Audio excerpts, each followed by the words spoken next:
ওরে পাগল হয়ে যাব, আমি পাগল হয়ে যাব। বন্ধুগণ, আমার কিন্তু পাগল হইতে আর বেশি দিন সময় নাই। আমার পাগল হইতে আর একদমই সময় নাই। এই যে দেখতেছেন কাপড় চোপড়ের স্তূপ, এগুলো আমার সপ্তাহে 2-3 দিন পরিষ্কার করা লাগে, বুঝছেন? কারণ কোনোটা জামা খুঁজে পায় না, কোনোটা পায়জামা খুঁজে পায় না, ছোটটা জামা পায় তো প্যান্ট পায় না, গেঞ্জি পায় তো গেঞ্জি, প্যান্ট পায় না, প্যান্ট পায় তো জামা পায় না।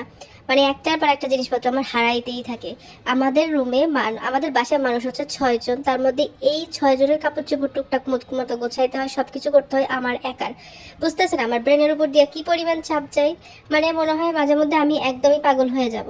ওদের কাপড় চোপড় আমি গুছায় কোনোভাবেই রাখতে পারি না, কোনোভাবেই রাখতে পারি না। কেউ যদি একটু টিপস দিতে পারেন যে কিভাবে গুছায় রাখা যায়, কারণ আমি তো সবসময় বাসায় থাকি না। আমি যতক্ষণ বাসায় থাকি জায়গার জিনিস আমি জায়গায় রাখি, কিন্তু আমার বাসায় আমি বাদে যেই পাবলিকগুলো আছে, আমি বাদে যে সদস্য সংখ্যাগুলো আছে, সেইগুলা জীবনেও জায়গার জিনিস জায়গায় রাখতে পারে না।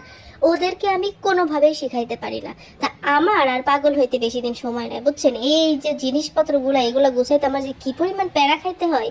আর এই যে গুছানোর পর আবার বের হয় কতগুলো ময়লা, সেগুলো ধুইতেও হয় আমার, দেখছেন?